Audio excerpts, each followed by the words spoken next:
সমগ্ৰ ৰাজ্যবাসীক জনাইছোঁ আজি সন্ধিয়াৰ প্ৰথমটো ব্ৰেকিং নিউজ ডাঙৰ খবৰ। এইবাৰ আৱেগিক হৈ পৰিছে গৰিমা শইকীয়াৰ।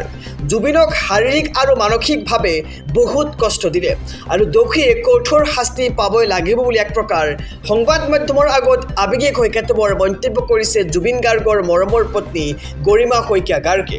এই মুহূৰ্তৰ খবৰ জনাইছোঁ এটি ব্ৰেকিং নিউজ। অসমীয়াৰ হিয়াৰ আমঠু জুবিনৰ ঘটনাৰ বিচাৰ প্ৰক্ৰিয়াৰ মাজতে আঁকি পৰিছে এটি বিশেষ খবৰ। জুবিন গাৰ্গৰ সকলো সম্পত্তিৰ গৰাকী হ'ব গৰিমা শইকীয়া গাৰ্গ আৰু জুবিন গাৰ্গৰ উত্তৰাধিকাৰী হিচাপে গৰিমা শইকীয়া গাৰ্গ লৈ আইনী স্বীকৃতি। জনাইছোঁ ব্ৰেকিং নিউজ ডাঙৰ খবৰ। অসমীয়াৰ হিয়াৰ আমঠু জুবিনৰ ঘটনাৰ বিচাৰ প্ৰক্ৰিয়াৰ মাজতেই আঁকি পৰিছে এটি বিশেষ খবৰ। জুবিন গাৰ্গৰ উত্তৰাধিকাৰী হিচাপে গৰিমা শইকীয়া গাৰ্গলৈ আইনী স্বীকৃতি আৰু জুবিন গাৰ্গৰ সকলো সম্পত্তিৰ গৰাকী হ'ব পত্নী গৰিমা শইকীয়া গাৰ্গ আৰু গুৱাহাটী সত্ৰ ন্যায়াধীশ আদালতে দিছে এই সম্পত্তিক লৈ আইনী স্বীকৃতি আৰু জুবিনৰ ব্যক্তিগত বেংক একাউণ্টত জমা আছে মাত্ৰ 9,63,788 টকা। আৰু আনফালে এই সন্দৰ্ভত গৰিমা শইকীয়া গাৰ্গৰ হৈ অধিবক্তা প্ৰদীপ তালুকদাৰে কৰিছিল আবেদন আৰু অৱশ্যে জুবিন গাৰ্গৰ সৃষ্টিৰাজিৰ স্বত্বক লৈ আদালতে কৰা নাই ৰায়দান আৰু অসমীয়াৰ হিয়াৰ আমঠু জুবিন গাৰ্গৰ ঘটনাৰ বিচাৰ প্ৰক্ৰিয়াৰ মাজতে আঁকি পৰিছে এটি বিশেষ খবৰ। অসমীয়াৰ হিয়াৰ আমঠু জুবিন গাৰ্গৰ বেংক একাউণ্টত আছে মাত্ৰ 9 লাখ টকা আৰু জুবিন গাৰ্গৰ উত্তৰাধিকাৰীৰ হিচাপে গৰিমা শইকীয়া গাৰ্গলৈ এতিয়া আইনী স্বীকৃতি প্ৰদান কৰিব আদালতে। সমগ্ৰ ৰাজ্যবাসীক জনাইছোঁ সন্ধিয়াৰ আৰু এটি ব্ৰেকিং নিউজ ডাঙৰ খবৰ। হিন্দু নে মুছলমান ধৰ্মৰ পৰিচয়ক লৈ এইবাৰ ৰঙিয়াত সংঘটিত হৈছে এক ভয়ংকৰ কাণ্ড। ঘটনাক লৈ সৰব হৈছে ABMC। এটি ব্ৰেকিং নিউজ জনাইছোঁ সমগ্ৰ ৰাজ্যবাসীক এইবাৰ একাংশই ধৰ্ম চিনাক্তকৰণৰ দৰে নিৰ্লজ্জ কাণ্ডৰ আশ্ৰয় লৈছে। পুনৰ ৰাজ্য জোকাৰি যোৱা এক বিক্ষিপ্ত ঘটনা সংঘটিত হৈছে।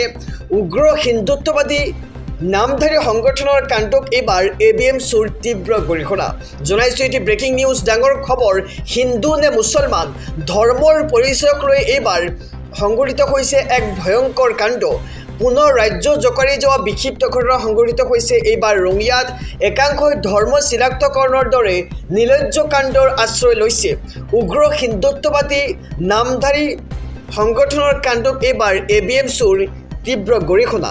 বিগত সময়ত বহুবাৰ ৰঙিয়াত এনেধৰণৰ আতংকময় পৰিৱেশ সৃষ্টি হৈছে আৰু সাধাৰণ লোক ৰঙিয়া চহৰৰ মাজেৰে পাৰ হ'বলৈ এতিয়া ভয় কৰা যেন হৈছে আৰু এতিয়ালৈকে ৰঙিয়া আৰক্ষীয়ে কোনো ধৰণৰ ব্যৱস্থা গ্ৰহণ কৰা নাই আৰু তিনি যুৱকৰে ৰঙিয়াত সংঘটিত হোৱা ভয়ংকৰ কাণ্ডক লৈ এইবাৰ সৰব হৈ পৰিছে ABMC ছাত্ৰ সংগঠন আৰু সমগ্ৰ ঘটনাক লৈ ABMCৰ সভাপতি টাইছন হুছেইনৰ তীব্ৰ প্ৰতিক্ৰিয়া আৰু তিনি যুৱকৰ ৰঙিয়া তিনিআলিত সংঘটিত হৈছিল এই ভয়ংকৰ কাণ্ড আৰু এটা সংগঠনৰ কৰ্মীয়ে ধৰ্মৰ পৰিচয়ক লৈ বলপূৰ্বক ভয়ংকৰ কাণ্ড কৰাৰ অভিযোগ উত্থাপন হৈছে আৰু 16 জুনত ৰঙিয়াৰ পদুম পুখুৰীৰ কাষত সংঘটিত হৈছিল এই ভয়ংকৰ কাণ্ড। হিন্দু নে মুছলমান তাকে লৈ তিনিজন যুৱকক প্ৰশ্নৰ উপৰিও কৰিছে ভয়ংকৰ কাণ্ড আৰু ঘটনাক লৈ এইবাৰ ৰঙিয়া আৰক্ষীয়ে নিজাববীয়াকৈ ৰুজু কৰিছে গোচৰ আৰু সমগ্ৰ ঘটনা পোহৰলৈ অহাৰ পিছতেই ৰঙিয়াত সৃষ্টি হৈছে বহু প্ৰতিক্ৰিয়া। সমগ্ৰ ৰাজ্যবাসীক জনাইছোঁ সন্ধিয়াৰ আৰু এটি ব্ৰেকিং নিউজ ডাঙৰ খবৰ। লাখ লাখ ৰেচন কাৰ্ডৰ হিতাধিকাৰীৰ বাবে আঁকি পৰিছে ডাঙৰ খবৰ, ভাল খবৰ। নতুন সদস্যৰ নাম কেনেকৈ অন্তৰ্ভুক্ত কৰিব আপুনি চাই লওক সমগ্ৰ প্ৰক্ৰিয়া। জনাইছোঁ এটি ব্ৰেকিং নিউজ ডাঙৰ খবৰ। SB অসম মিডিয়াৰ সমূহ দৰ্শকক লাখ লাখ ৰেচন কাৰ্ডৰ হিতাধিকাৰীৰ বাবে আঁকি পৰিছে ডাঙৰ খবৰ, ভাল খবৰ। আপোনাৰ পৰিয়ালৰ কোনো সদস্যৰ নাম ৰেচন কাৰ্ডত অন্তৰ্ভুক্ত হোৱা নাই নেকি?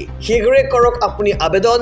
অহা 1 আগষ্টৰ পৰাই লাভ কৰিব চাউল, চেনি, দাইল আৰু নিমখ আৰু পোনপ্ৰথমে আপুনি অসম চৰকাৰৰ ৰাজহুৱা বিতৰণ ব্যৱস্থাৰ অফিচিয়েল পৰ্টেলত যাব লাগিব আৰু নতুন নাম যোগে কৰিবলৈ ক্ষমা কৰিব নতুন নাম যোগ কৰিবলৈ নিৰ্ধাৰিত আবেদন পত্ৰ আপুনি বাছনি কৰক আৰু আবেদনকাৰীৰ ঘৰৰ মুৰব্বীৰ সৈতে নতুন সদস্যজনৰ সম্পৰ্ক স্পষ্টকৈ উল্লেখ কৰিব লাগিব আপুনি আৰু নতুন সদস্যজনৰ আধাৰ কাৰ্ডৰ কপি থকাটো বৰ্তমান বাধ্যতামূলক কৰা হৈছে আৰু সদস্যজনৰ জন্মৰ প্ৰমাণপত্ৰ বা ভোটাৰ পৰিচয় পত্ৰৰ প্ৰয়োজন হ'ব আপোনাক যদি কোনো মহিলা বিয়া হৈ ঘৰলৈ আহিছে তেন্তে তেওঁৰ আগৰ ৰেচন কাৰ্ডৰ পৰা নাম কৰ্তন কৰাৰ প্ৰমাণপত্ৰ আপোনাৰ প্ৰয়োজন হ'ব আৰু পৰিয়ালৰ মূল ৰেচন কাৰ্ডখনৰ এটা ফটোকপি আবেদনৰ সৈতে আপুনি জমা দিব লাগিব আৰু আবেদন পত্ৰখনত নতুন সদস্যৰ নাম বয়স আৰু পিতৃ মাতৃৰ নাম শুদ্ধকৈ আপুনি লিখিব লাগিব আৰু পৰিয়ালৰ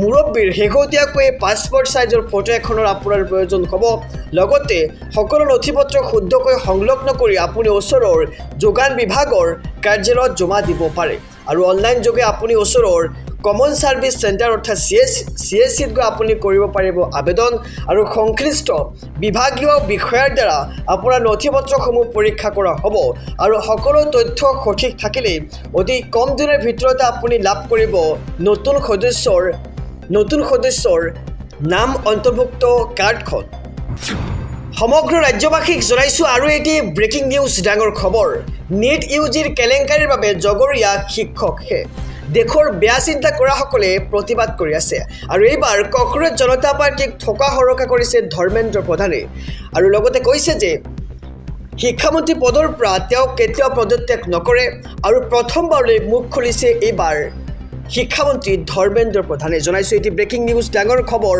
শিক্ষামন্ত্ৰী পদৰ পৰা পদত্যাগ নকৰে ধৰ্মেন্দ্ৰ প্ৰধানে আৰু প্ৰথমবাৰলৈ মুখ খুলিছে ধৰ্মেন্দ্ৰ প্ৰধানে কংগ্ৰেছ জনতা পাৰ্টিক ঠকা হৰকা ধৰ্মেন্দ্ৰ প্ৰধানৰ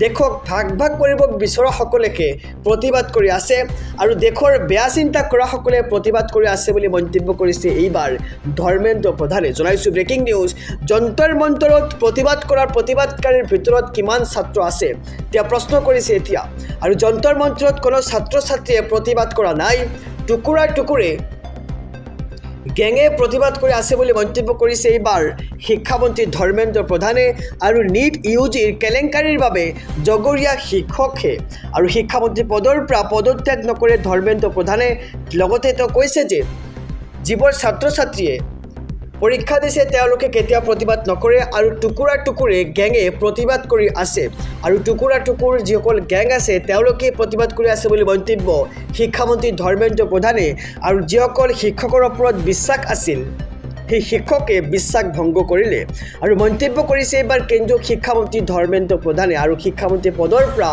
কেতিয়াও পদত্যাগ নকৰে ধৰ্মেন্দ্ৰ প্ৰধানে প্ৰথমবাৰলৈ মুখ খুলিছে ধৰ্মেন্দ্ৰ প্ৰধানে জনাইছোঁ আৰু এটি ব্ৰেকিং নিউজ ডাঙৰ খবৰ লাখ ৰেচন কাৰ্ডৰ দোকানীলৈ ভাল খবৰ ৰেচন কাৰ্ডৰ লাইচেন্সৰ নৱীকৰণৰ সময় বৃদ্ধি কৰা হৈছে অহা 31 ডিচেম্বৰলৈকে জনাইছোঁ সবিশেষ খবৰ এটি ব্ৰেকিং নিউজ ৰাজ্যৰ লাখ ৰেচন কাৰ্ডৰ দোকানীলৈ আহি গ'ল ভাল খবৰ ৰেচনৰ দোকানৰ অনুজ্ঞাপত্ৰ নৱীকৰণৰ সময়সীমা বৃদ্ধি কৰিছে চৰকাৰে চলিত বছৰৰ 31 ডিচেম্বৰলৈকে বৃদ্ধি কৰা হৈছে এই সময়সীমা আৰু 30 জুনৰ পৰিৱৰ্তে 31 ডিচেম্বৰলৈকে সময়সীমা বৃদ্ধি কৰা হৈছে আৰু ৰেচনৰ দোকানীলৈ সকাহ দি এইবাৰ হিমন্ত বিশ্ব শৰ্মা কেবিনেটৰ এই ডাঙৰ সিদ্ধান্ত ৰাজহুৱা বিতৰণ ব্যৱস্থাৰ নিৰবিচ্ছিন্ন সেৱাৰ বাবে এই সিদ্ধান্ত গ্ৰহণ কৰিছে কেবিনেটে